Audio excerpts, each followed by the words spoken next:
just want to welcome everyone to the Fanward Podcast. This is where you fans are the heartbeat of everything. And today we're so excited because we are bringing on our members here at Fanward to share what it means to them to be a fan and how and what we all have in common here.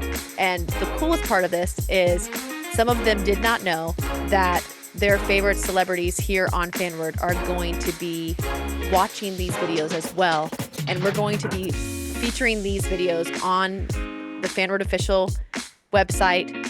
You're going to see the celebrities react to them, and they get to hear their fans talk about how they impacted their life. We are going to welcome Ashley Sloan and get this started. So thank you guys. Hello. Hi. Hello. Oh, this is perfect. You have all your posters and oh my God, you are set up. Wait, I've never seen your Ariel poster. Oh yeah, so. Okay, guys, this is what it means to be a fan. I was like Jody Benson. But it's also signed by her. What? Yeah. Wait, did you have this made? No. So Expo, because I volunteer for Expo, they give these out to the volunteers. Like these are their banners behind them all weekend. And then they get them to sign them. And the volunteers have a chance to win them. And I won Jody's last year. Oh, that's so cool. She's one of the greatest voice actresses ever for a princess. Like, oh my God. ever. Didn't she do like tons of voices like for all the Disney? Tons of them. Yeah. Yeah. And then I also got James Marsters this year, like Spike from Buffy. Oh my God. He signed his too. I was for an intro because I'm pretty sure this kills it. So. I know. I was like, welcome to the Fanward Podcast. This is what it means to truly be a fan. Ashley Sloan, our Sloaner. This is the face of all things that happen behind the Facebook groups. Of everything good that happens is because of Ashley. So you can give a shout out to her right now. Thank you for keeping us all sane and not having Facebook shut us down. Yeah, exactly. We are the reason why Facebook groups still exist and are not like deleted. Completely. Okay, wait, so you went to we're going to intro real quick on what you did this week because you were working at the con. Which one was this? Yeah, so it was not this past week, the week before. Yes. It was Calgary Comic and Entertainment Expo, or Calgary Expo. It is the second largest con in all of Canada. And it's one of I think it's top 5 in North America. Fan Expo. I'm sorry if I got that wrong. I apologize. Oh, no, you're right. No, I've heard of it. That's why I asked, because when you said, I was like, I've seen it on the list as just like when I looked up the biggest cons in like just like North America, that was one of the ones. So that's why when you mentioned it the other day, I was like, oh shit, like she's going to like a really big one. And then I saw all your pictures. Yeah. Well, I also don't just go. I've been volunteering for the last 10 years. So I work with all of the comic book creators. So pretty much the guys the cons were created for, Marvel, DC. I get to work with some pretty epic guys. So it's a pretty good weekend.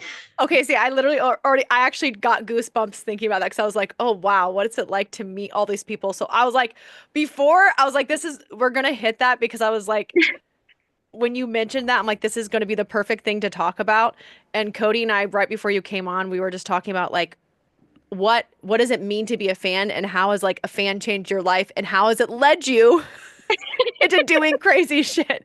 So basically I'm like, we're just going to start off there because Coddy and I talk about this all time, like how the different parts of us, when we became a fan of something, how it literally changed our life and like got us into being creative, our careers, like how it pretty much just keeps us mentally going sometimes. Absolutely. 100%. Okay. So what does a fan mean to you? And yeah, how did you end up getting into this the last 10 years? Well, a fan means to me, it's hard to say because I don't remember not being a fan of things. Like my fandom started very early with Disney. Okay. I was obsessed with Mickey Mouse and The Lion King. I still have like I was like, I need to see it all. Like, he has little arms and stuff. Yes. I got him when I was 2 for Christmas. So like I don't know how to be anything else but a fan. Okay, that Same way. I was I just gonna feel the say exact Cody same can way. chime in here. He Oh knows. yeah, because like when the first time I ever saw Ninja Turtles, they already existed when I was born. So it was like I was just a Ninja Turtle. I was Raph from the time I was born after. So it's just like I completely understand. I don't know what it feels like to not be a part of a fandom. Mm. Exactly. It's just it's part of my DNA at this point. I feel like if I wasn't a fan of something, I would lose like 90% of my personality, to be fully honest with you. No. Yep, me too. These are all the this is literally when he and I were like, okay. And we even talked to you about like doing a podcast around being a fan because we'll have hours and hours of conversations. And then all we do is work in fandoms. And it's just like when you start to find work to keep doing exactly what you love, then you know, like it's never not going to be a part of your life. Exactly. Wait, so when did you get it? Like, how old were you? When did you start getting into the cons? Like, actually being a part of that there? So the very first time I actually did Comic-Con Yeah. was the very first year Vancouver had theirs, which ironically, Vancouver is owned by Informa, who does all of the main expos. Oh, I didn't know this. And this was Vancouver 2012, Vancouver's very, very first year. I found out about it because my school, my college, Van Arts, had a table that they were going to do, like an informal info table. So I was like, what the heck is a Comic-Con? I'd never heard of this. And like, I'd been fans of things for years and years and years. I'd never heard of a Comic-Con until Austin like started telling us like, oh, I go to Comic-Cons. I'm like, what is that? Yeah. So I like Google it and I'm like, what the heck is Vancouver Fan Expo? So like I Google it and all of a sudden I saw that Nicholas Brendan was going. Tell me who that is because I know nothing. So he is Xander from Buffy the Vampire Slayer. Okay. And I was like, hold up. I can meet celebrities at this thing. Like, what is this? So I went my very first time. I went to Vancouver Fan Expo. I got to meet Nicholas Brendan. I got a photo op with him, got my autograph, walked around, saw all the amazing cosplay people. I said hello to a bunch of the comic book artists. And I was just enthralled. I was like, these are my people. Like, I fit in here. Nobody is staring at me like I've got 3 eyeballs anymore. It's just amazing. Like, everybody's so nice there too. Like, you stop and ask someone to take a picture, and all they want to do is like tell you how they made their costume and how they thought about it and how long it took them. And it's just such an awesome environment. Then I moved back to Alberta and found out Calgary had one. And this was before Edmonton had even started theirs. And so I was like, okay, well, clearly I'm going. And that year, I actually started working at the radio station in Slave Lake because I was a radio DJ for 3 years. Okay. And yeah. I'm a woman of many, many jobs. Yes, I love this. But so I started working at the radio station there. So I got a media pass for Calgary Expo. Yep. And I got to interview a bunch of the comic book artists that were there. And that's kind of how I got more into that side than the celebrity side. And I was enthralled with hearing like their history and how they got into comics and how they started working with Marvel and DC and just their amazing stories of like that would be I would get hooked on that kind of stuff. I'm the behind the scenes, like when I look at a comic book, I'm always like, oh, like why did they write it? Like where did the story originally come from? What was their reason behind doing it?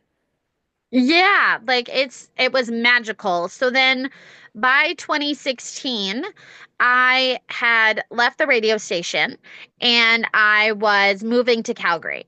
And I was like, you know what? I don't know anybody in Calgary. And I saw the open like, hey, we need volunteers for Calgary Expo. And I was like, you know what? I don't know anybody. How about I try and make friends before I move there? So I volunteered and I got stuck my very first year on the comic creator guests, which is where to this day I still work 10 years later. Wow. And at that time it was just You stand by certain creator guest tables, you watch their lines, you make sure people aren't like plugging up alleyways, that kind of stuff. And I caught the bug at that point. I made some amazing friends that I'm still friends with to this day. I have such a great community. I am now the assistant team lead for the creator guests. So now I help manage other volunteers as well as making sure our guests get to their panels and making sure that they have table sitters. And it's a lot more responsibility, but it's amazing. And I mean, like, so basically, when Fanward does their first like mini like con, then you're the one where. Hell yeah. Well, I've actually got a question. I know. I was waiting Because- because I started to see his face, his eyes go, his brain moving behind his eyes. So I'm a big comic person. No, you? No. Okay. How shocking. But so I'm pretty sure I've seen you take a picture with Todd McFarlane. Yes. Yeah, okay. Well, he's one of my Spawn is my favorite comic book character of all time. So, you know, I see that picture, I'm like, that's Todd McFarlane. But what I want to ask you, I'm gonna give a preface. So in the first con I ever went to, I met this guy named Chris Enott. I cannot pronounce his last name. But what he was he was one of the comic book artists that has like the artist booth with all of his pictures, you know, selling art from his posters and things like that. And I didn't know him, but I loved his art style. Come to find out, and I'll try to keep this succinct, come to find out, he was the understudy for Michael Turner, who had done Witchblade, Fathom, he had done Superman and Batman, but he had died from cancer a few years earlier than that convention. So I sit there, this guy has no line, he has nobody coming up. I guess just nobody knew who he was, but he had been Michael Turner's understudy. Michael Turner had been my favorite comic book artist, and I had never heard of this guy.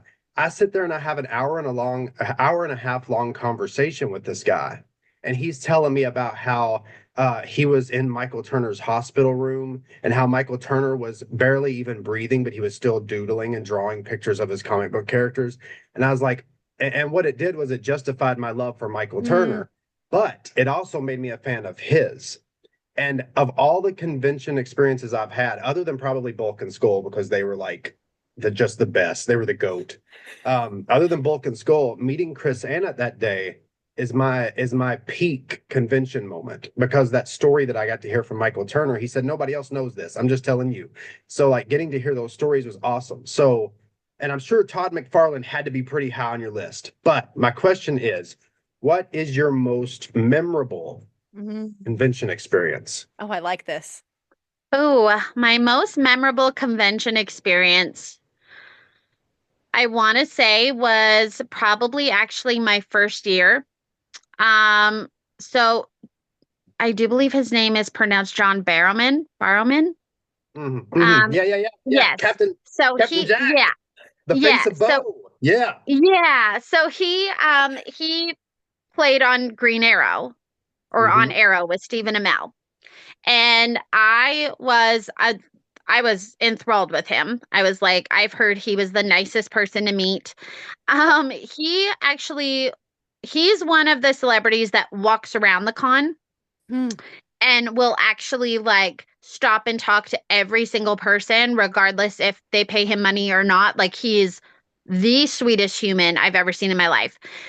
And so me and another volunteer are walking down the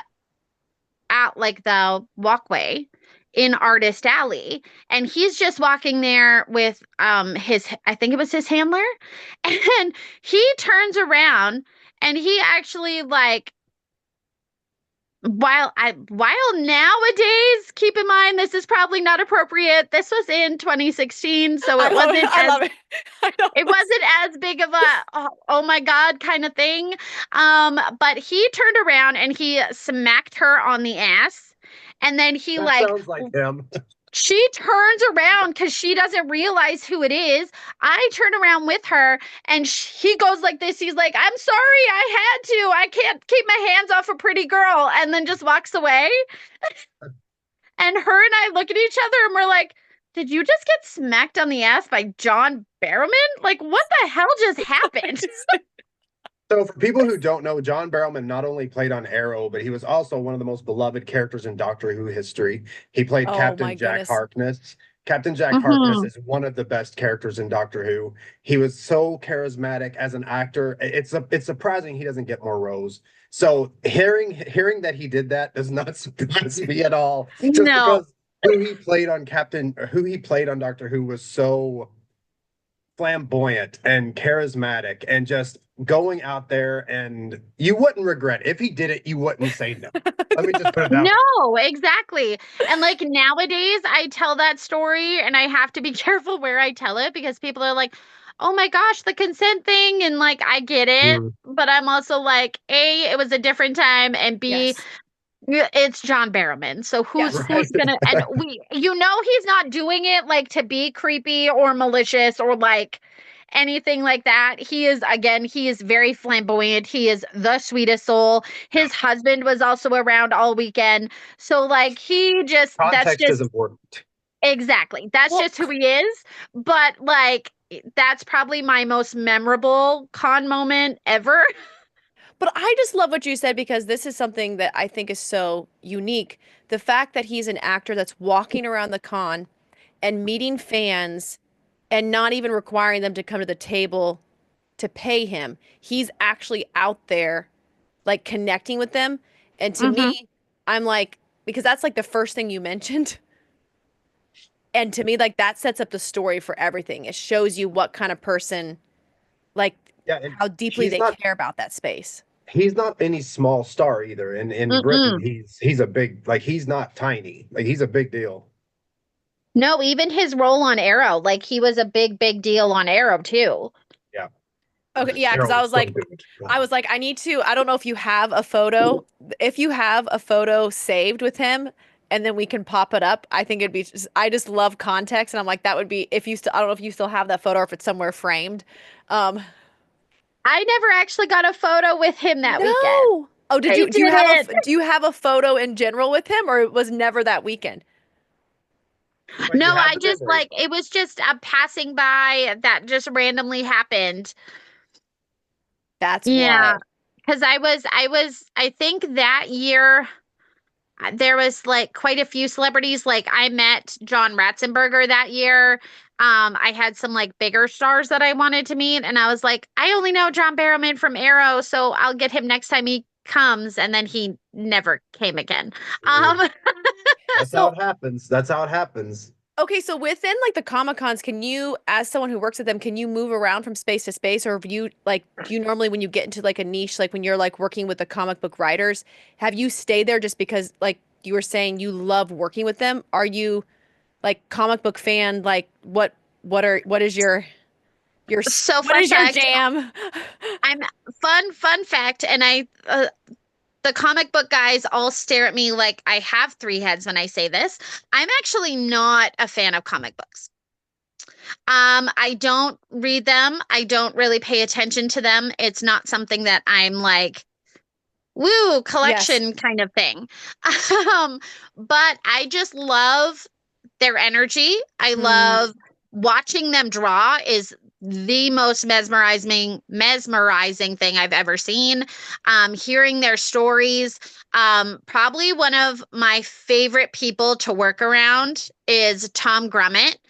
And if you ever have a chance to look him up, he is one of the biggest DC drawers for or comic book artists for Superman Oh and like wow. Supergirl. He's also drawn Batman. Like he's a huge comic book artist, like legend. And I'm personal friends with him and his wife Nancy now. Like they are just the sweetest people. And then that same with like Nick Bradshaw. He's a huge guy. John Delaney did a lot of Futurama and The Simpsons. Ken Lashley I got to meet this year, and he actually wrote or helped draw Wakanda Forever, Oh my the God. original comic book from before they did the Wakanda Forever movie. That's So wild. yeah, so like it's really cool to just be around the original people that Comic Con started for.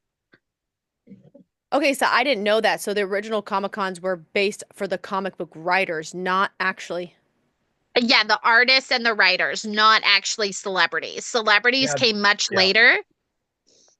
Yeah, there was a time before. I mean, really, the celebrities started popping up because really the celebrities started popping up in Star Trek conventions.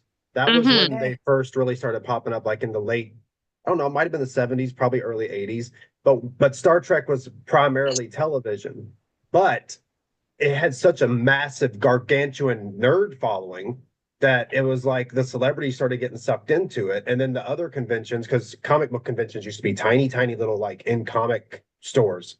Yeah. Hmm. When they saw what Star Trek was doing, they were like, wait a second, we can get, blah, blah, blah, blah, blah, blah, blah. And then they started getting them. And then, of course, the MCU got big. And then it was all over from there. It was just crazy. And now you have Comic Con in like San Diego, where it's like everybody and their mother from every country in the world is there. It's like it's grown that quickly, like over the last 20, 30 years. Hmm. Yeah, I'm like, that's so okay, Cody. So she gets to hang out with all the comic book writers. You, as someone who loves comic books, what are your favorite? My favorite comic books, Mm-hmm. Or your first one? Spawn, definitely Spawn. His story is just Al Simmons' story of like dying and selling his soul to the literal devil just so he can see his wife again, and then being like cursed to live in the skin of a devil just so he can save the world. Like that's like I cannot think of a story greater than that. Mm. Obviously Green Lantern for obvious reasons. That's a In brightest day and blackest night, no evil shall escape my sight. Let all who worship evil's might beware my power. Green Lantern's light. Always Green Lantern.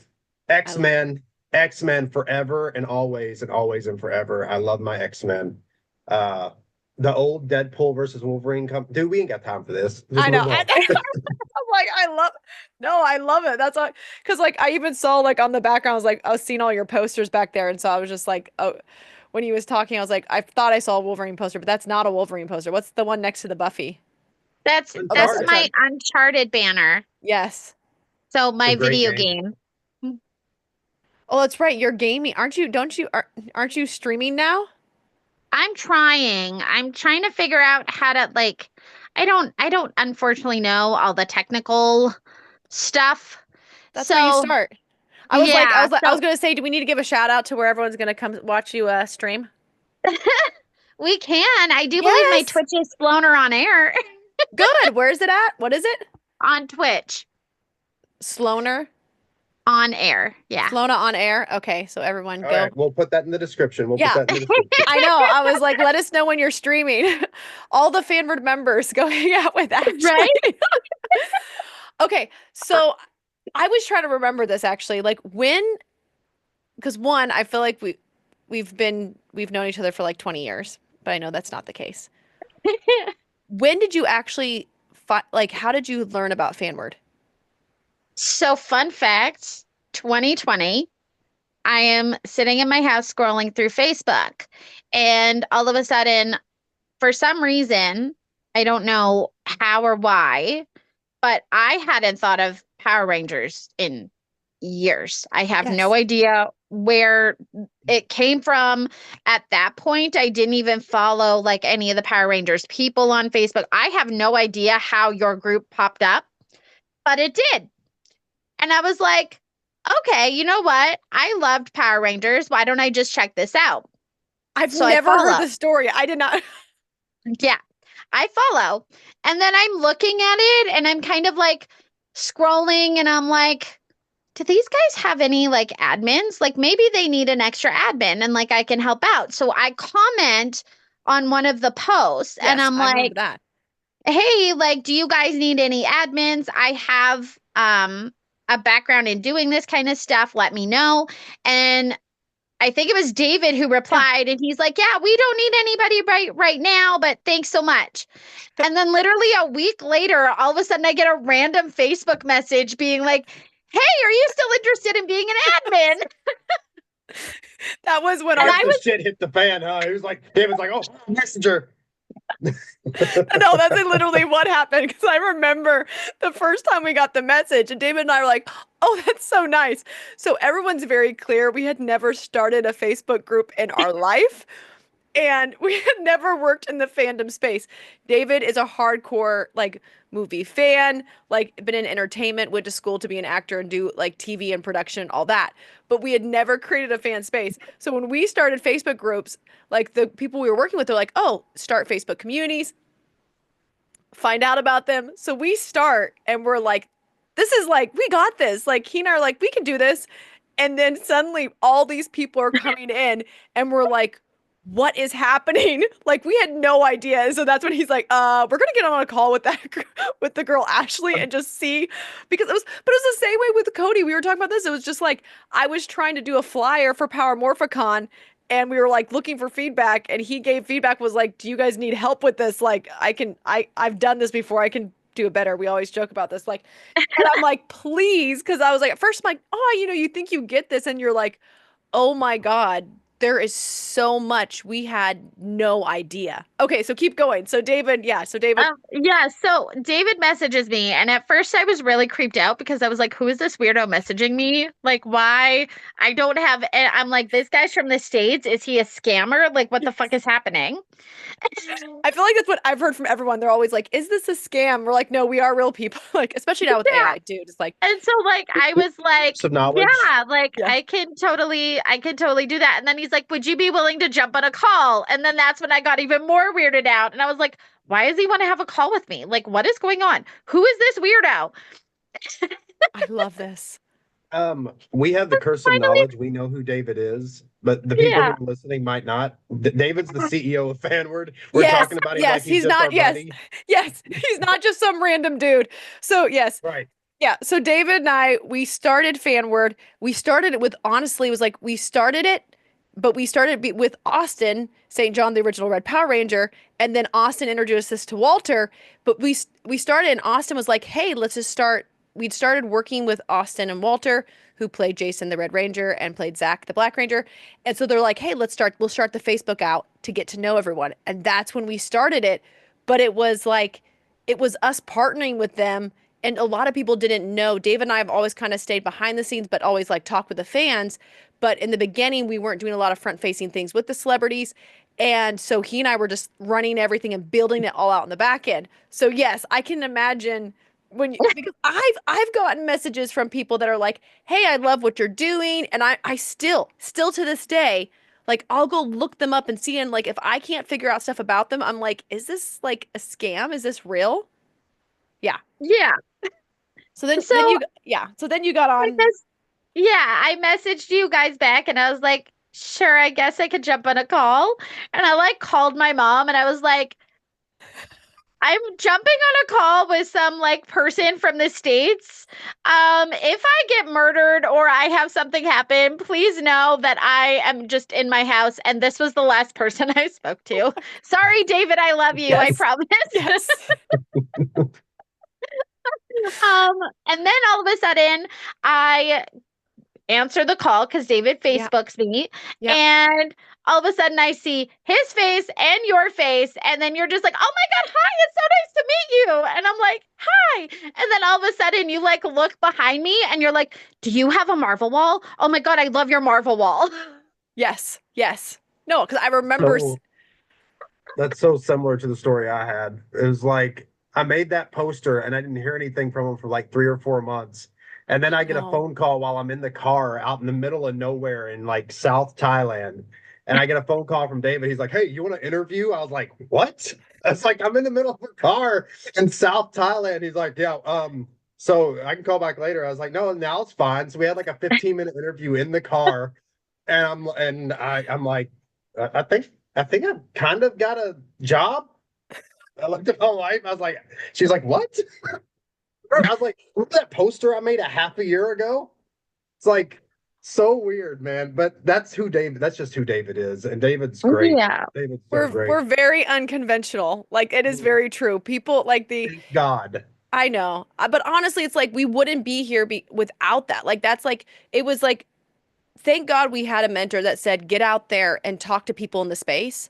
Because he said so many people that start a business just come up with this idea and then create something and never talk to the people that are actually in the space. And let's get it straight, everyone. One, we would not be I love you, Ashley, so much. I'm gonna cry. I also love Coddy. I love you guys. I love you both so much. We would not be here without these people, like at all. Like your guys' knowledge and like just intuition and I have literally so much goosebumps, and I almost shaved my arms. Anyways, I was like going to shave my arms the other day because I'm like my hair's growing so long.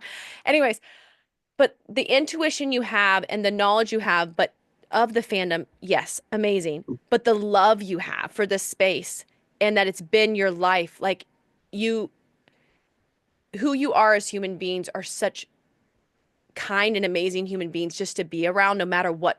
Like it does not matter who you're a fan of. You're just a good person, you know? And so having that energy and knowledge to come and help us along this way and give us insight and show us how we can better care. Because that was the thing is like, how do you care for these people? We don't understand all their pain points. And you guys gave us the insight of like, hey, this is what we've been going through for years as fans. This is what it feels like. This is like the best part of being a fan. And this is the part that really sucks. And I think that's another reason why we were so excited to do the podcast. Cause I'm like, oh, if we can bring on the members and people in the community that are already helping us build this, then we can also get the word out to like fans in the comments can go, hey, this is also what I've experienced. Like, how can we keep making this better? And how can we keep communicating with people and finding people that go, hey, I've been in this space. Like, here's this knowledge. And then that just makes us get better. And that's another question I have for Ashley is because I want to know if she relates to this the way that I do. But you're saying we know the space and, you know, it's such a tool for us to have that knowledge. When I grew up, I was told I was wasting my time. Like, you're wasting your time with Power Rangers. You're wasting your time with video games. You're wasting your time with comic books. You're wasting your time with all this stuff that you love. Dragon Ball was a big one. I wasted a lot of time with Dragon Ball. But Ashley, was it the same for you where it was like you never felt like you had a safe space when it came to this stuff because everybody's telling you it's a waste of time? You should be doing something else because all of those people were wrong because here we are. Yeah, no, I 100% felt the same way. I was a very bullied child. Me too. So it was my fandom saved me. I can 100% say that if I didn't have my TV shows that I was obsessed with, if I didn't have Chad Michael Murray posters all over my room because One Tree Hill was the show I related to the most when I was a kid. If I didn't have I created my own safe space within my house and my room because people kept saying that you're wasting your time with it, for one, like Coddy said.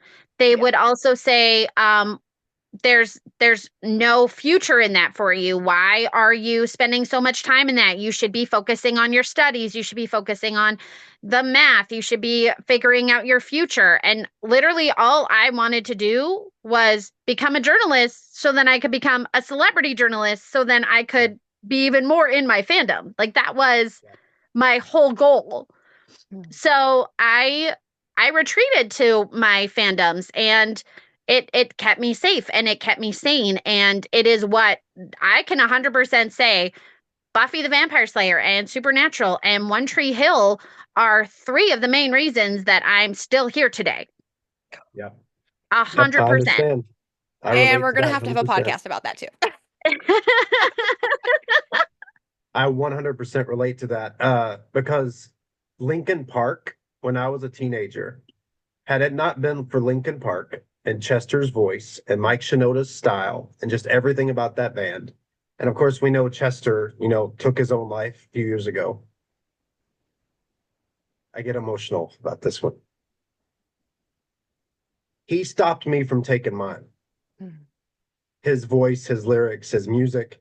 When I was a teenager, I lived in a very redneck, like yeehaw, place, and I was the anime baggy pants heavy metal guy, and Chester probably stopped me, and it's a lot the same with JDF, where it's like I see these two guys who I looked up to and were my heroes, and they couldn't make it. They couldn't. It's hard. It's very hard. life is very hard sometimes, but they couldn't make it. But there's a reason I did. And that is insane to me. And it really hits me hard with Chester because high school was super hard for me. And Chester was just the voice. He was the scream. He was my representative. He was sitting there just screaming his ass off with the most beautiful screams you ever heard, which sounds like an oxymoron. But that fandom, being a fan of Linkin Park, saved me. So I completely get what you're saying. And it's just that strength that gives you, and it's like a fortification of your backbone in a way. It's like, it's so crazy. It gives you a superpower, it feels like. Yeah. So, a little bit of a trigger warning just for people. I actually, when I was, I think in 7th grade, I actually did try to unalive myself. Yeah. It was unsuccessful, thank God. Yep. And literally the next day, Simple Plan released a song called Welcome to My Life. And to this day, 20 years later, anytime I am struggling, I play that song on repeat. And that song is kind of like my anthem of, you know what? It's other people understand what I'm going through. I'm not the only one going through it. I'm not so alone. And they can, that song is just my everything. So I totally understand that.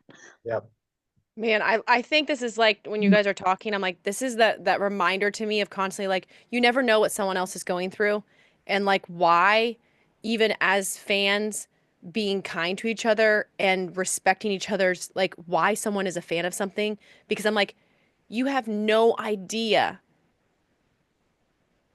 the impact of like someone is here because of that.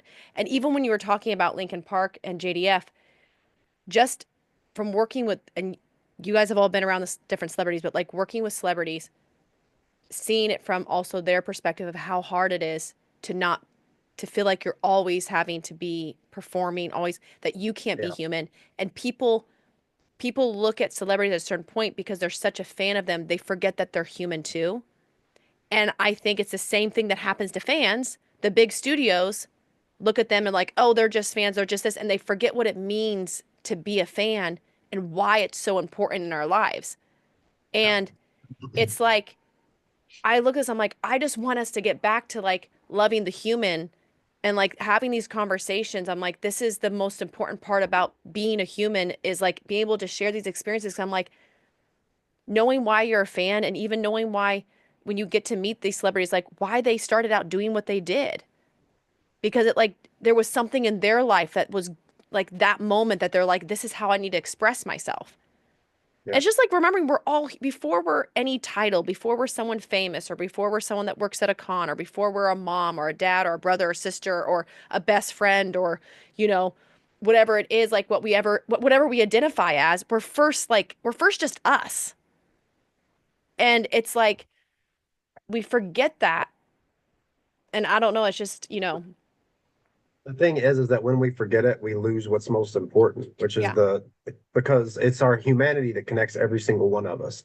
Everything else can be divisive. Yeah. Humanity can't. We're all human. Yeah. So it's like if we, and we've talked a bunch about how art and creativity are expressions of our humanity. So like when we are attaching ourselves to a celebrity or to an artist or to a song or to a cartoon or to a professional wrestler or to a video game, we're not just connecting ourselves to something impalpable, like something that can't be touched. We touch it. Yeah. When I was listening to Chester on those CDs, I was there. Like I heard those, I felt it. And when I'm watching a wrestling match, my hair stands up on the back of my neck. I feel it. When I'm watching Spartacus, I'm in the middle of the Coliseum, you know.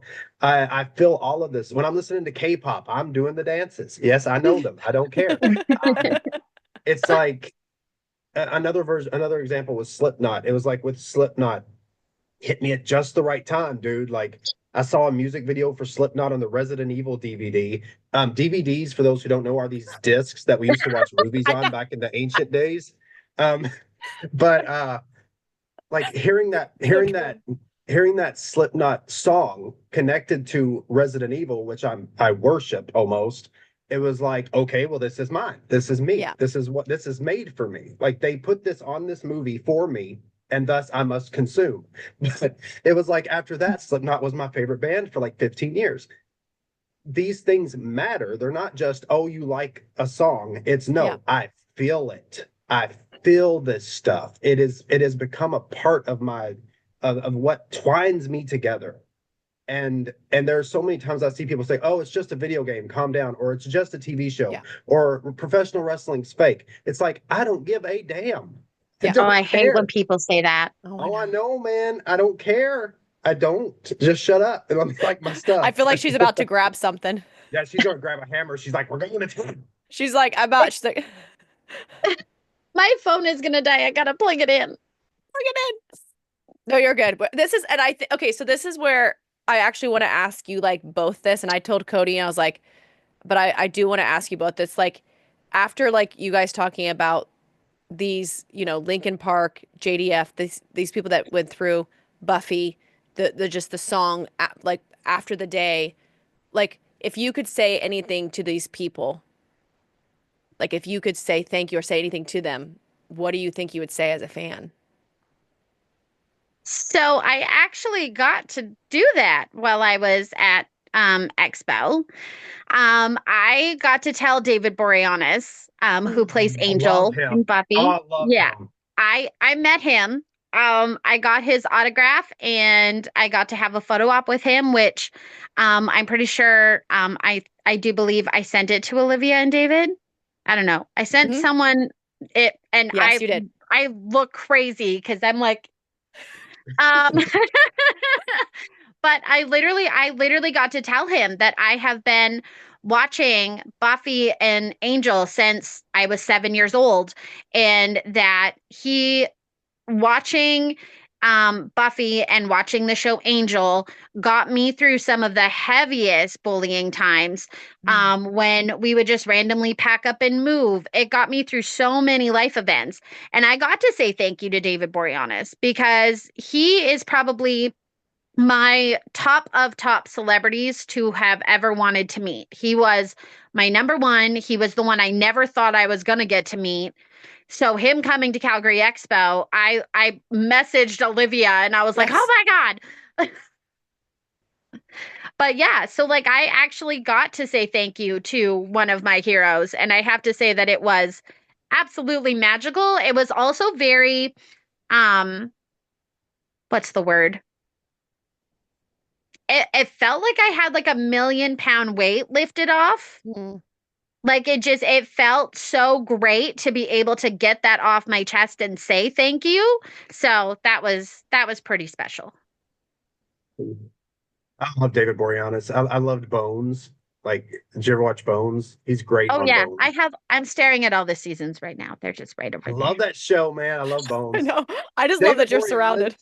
David Boreanaz is my choice to play Chris Redfield in a good Resident Evil movie, which still hasn't happened. But I would love to see him play Chris Redfield. See, he was my original choice to play Nathan Drake. Not bad, not bad. I'm a Nathan Fillion as Nathan Drake guy. I think Nathan Fillion would absolutely kill it. But he's a little too old now. It's too late. We're gonna have that conversation on another podcast. Yeah. She's like, Nathan Drake. Her head's about to podcast. So, did get to thank JDF when I met him. JDF took the time to talk to every single person in his line. I got to tell him, hey, you're the reason I'm a black belt. Well, my exact words were, you and the Ninja Turtles are the reason I'm a black belt. Those are the exact words. But with Chester, obviously, I can never say thank you. From Chester from Linkin Park. But if I could say anything to him, I think, and I'll try to say this without getting emotional, but I think I would just say, I wish somebody could have done for you what you did for me. Because I can't express to you how hard high school was for me. And it was probably the hardest part, or at least the second hardest part of my life. And Linkin Park's voice was mine. And I just wish somebody could have done for him what, he did for me.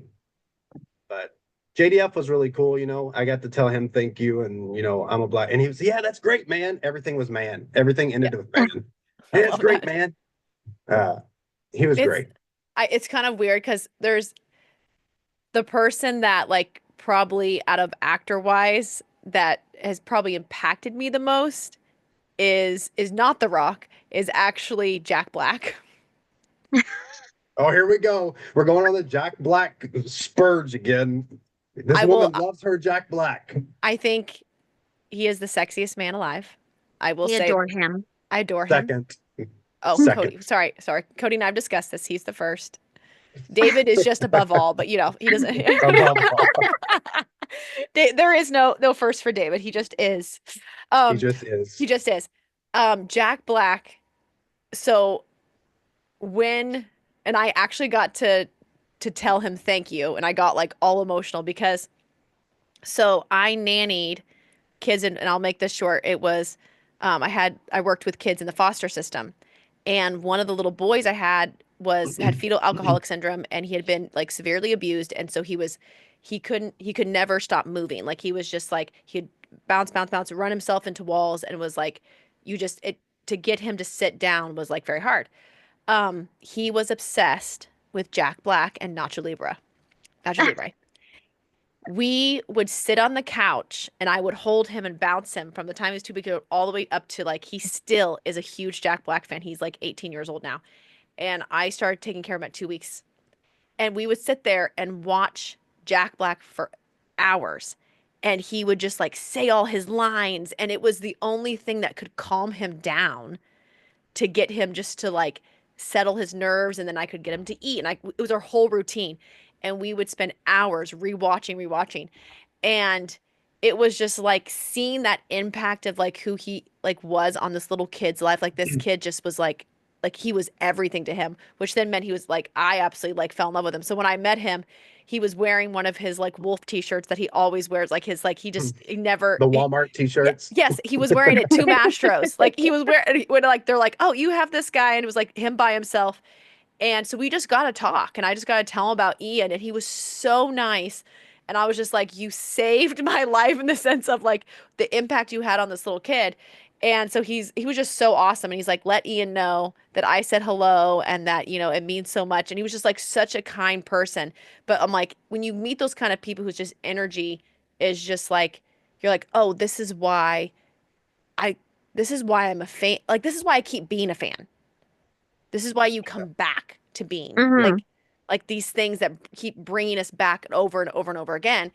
And I'm like, with Fanward, that's like, we're trying to understand more and more. And this is like what I want, like, please, like fans and everyone, let us know, like, how can we keep you coming back again and again and again and reigniting that in you? Because being a fan is so important. Like David and I believe, like, we're not therapists, we're not doctors, we won't get into it, but like what it does for us as human beings, like we believe it is so important. And that's like what pushes us to do this beyond just going, oh, you're a fan of this. It is so much deeper than that. And we feel like it's such a part of our lives and that it's part of humanity in general. Like, it's not just like, oh, cool, we get to work with celebrities. You have a fandom, you're a celebrity. Okay, we can make a fan club. Like, no. And so anyway, so that's why it's just like, I love hearing this, and we can wrap here and stuff, because I think we could all keep going on for quite some time about this. But like, it's just, one, I'm just going to say thank you again for like answering the weirdo's call. And Cody picking up the phone.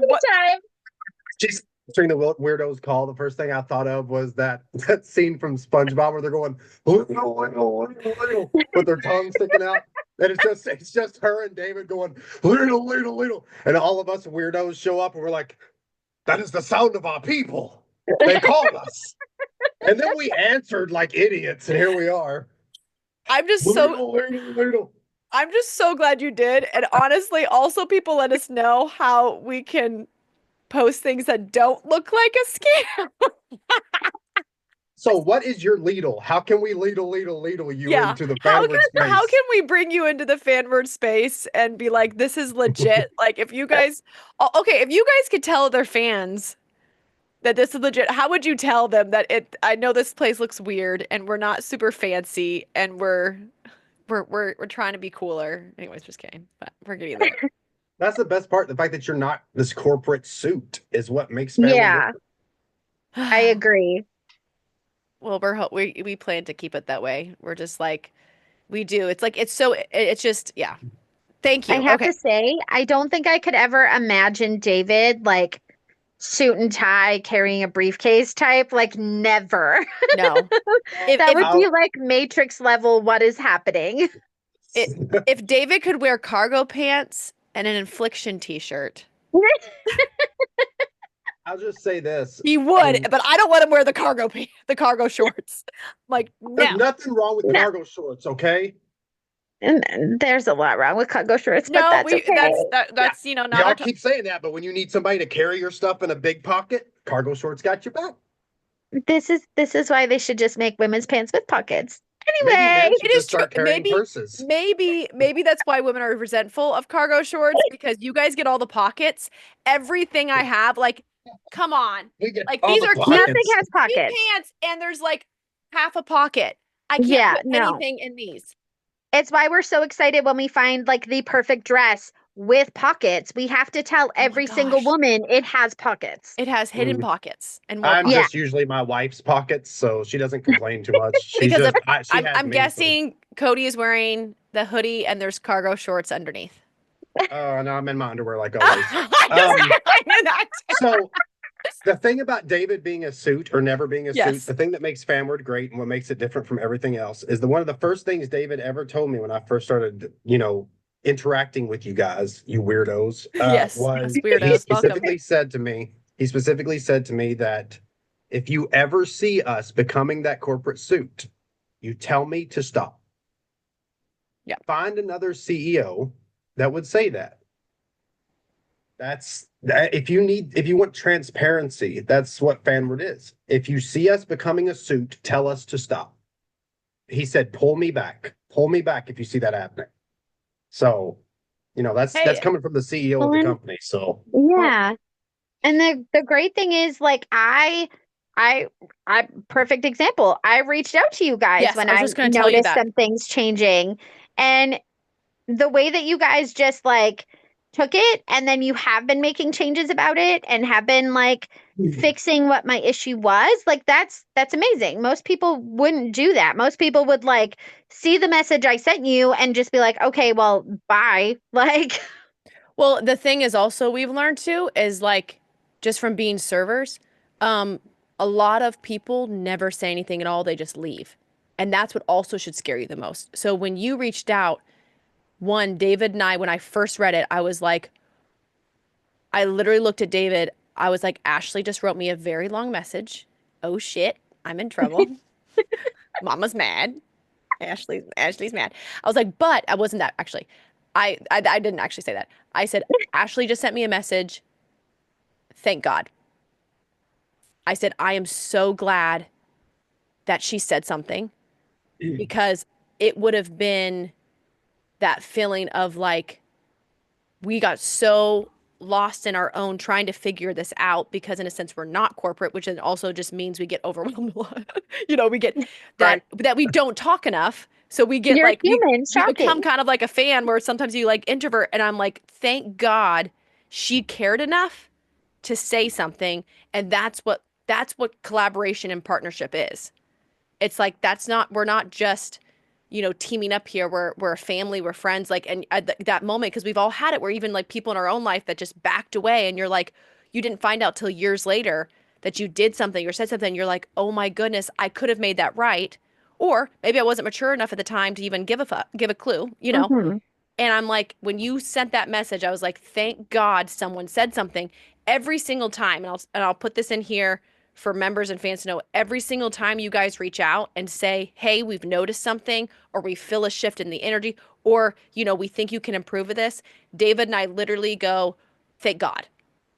Thank God someone is telling us because we're trying to still learn the space because we're passionate about it. But that also means we can get into the weeds and like that's why we believe Fanward is only existent if the fans keep giving feedback, because all of the big studios have just shut down. They've shut down, they've shut out, and they've stopped listening. And then they wonder why things don't work. And it's like, it's because people like Ashley did say something over and over and over and again, and you didn't take it seriously. You didn't say it was valid, or you thought you could just get away with it, or you were too, you got too big or too far away that you weren't even creating an avenue for them to even contact you. Like, there was no space going, hey, this is how you can reach out and let us know what you think. And so that's like, I'm just thankful for that. And I mean, Coddy, it was kind of cool though. That's what I love the most, is every single person within our team here actually started to reach out kind of around the same time. Even when I called Coddy and told him that you reached out, and he was just like, I've been feeling the vibe. Like, I've been feeling, just like, I knew you guys were going through a lot, but it's just like, it's everyone is. And that's the only way we survive. It's the only way, like, even just like going back to like mental health and all that, the only way we make it happen is if we reach out and we communicate, or it's that moment where music reached out to us, or a show reached out to us, like someone that meets us halfway. Like, I step forward, you step forward, and here we are together. And so that's like, from just the people in your life to the shows that you watch, the music you watch, it's like, it's something in the energy that goes, I met you halfway and we both met each other here. And that's why we're able to do this together. And I'm like, once again, there's the human experience of like, what happens when people align and they give a fuck. You actually gave a fuck. But you're like, yeah, I care about this space. Listen to me. We're like, Yeah. so on that note, everyone, please give a shout out to Ashley. Go find her, and go find her on the streaming, which is Ashley. Say again. It's Sloaner on Air. Sloaner on Air on Twitch. Go find her and tell her thank you for reaching out to us and keeping Fanward and all the Facebooks and everyone going and growing. And thank you. I know it's late there, so we'll stop here, and we'll have to do this again because this was so much fun. And I'm like, absolutely. Every Thanks time for having me. Every time I see every time the camera goes up to the Buffy, I'm just like, I just keep seeing Buffy, and then I keep thinking of Walter being on Buffy the Vampire Slayer. So that's like, I know. Yeah, and everyone can thank Ashley for the questions around the 90s episode, because we were like, Walter then went on, he's like, oh my goodness. He had to stop. I'll just tell you backstory. He had to stop the video because he's like, okay, I need to go research. He's like, oh my goodness, I was on so many things and I didn't even, like, he's like, I forgot everything I'm on. And then he's like, I need to go through and like remember. He's like, this is insane. Like, he's like, it was so cool for him to even take his own journey, because he's like, as an actor, you just go, you get into so many spaces, and then you like to be able to have someone ask a question that makes you be able to even look back at your life and go, wow, I've done so many cool things, and I was in so many of the greatest 90s shows. He really was. Yes, he was. We were like, oh my goodness, look at all the shows. So he and I are going to do an episode where he goes through his whole entire IMDb and just like kind of remembers and does a recap and stuff, because he was just like, wow, this is wild. So thank you so much, Ash. I love you. Of course. Bye, guys. Okay, that was amazing. I had so much fun because I was so excited for this podcast because, one, I know you and Ashley personally, and I love you guys so much, and you're the two opposite personalities within our team. And I got so excited because, and you and I have talked about this too, it's so neat to bring fans from different perspectives on life, on anything in general, together into the room. And then we all get to see, and you guys have all watched the podcast, you get to see where we all come together, and it's just have that shared human experience, which is the most important thing within Fanward in general. It is. Yeah. No matter how different we are as people, there's always something to come together on. And at Fanward, doesn't matter where your background is or where you come from in the world. Here, you just get to be a fan, and you get to share these experiences, and that's what we got to do today. And so, one, I just want to say thank you again, Coddy, one, for just sharing your own personal stories, and people who are watching these to go, I agree with that. I hear that. I understand that. That makes sense to me. That's me. We want them to see themselves in us and in the guests. I think that's the most important part of the podcast. And me and Ashley are completely different people, but that entire podcast, we had plenty in common. So just a big shout out to Ashley Sloan for being a part of the community, and for Coddy here, and for both of them just coming and, you know, saying hello and introducing themselves to us, you know, almost 2020. Ashley was in 2020. So 5 years ago, reaching out as a fan and going, hey, I care about the space, which also meant I care about the fans. And that is what Fanward is built on. It's you guys.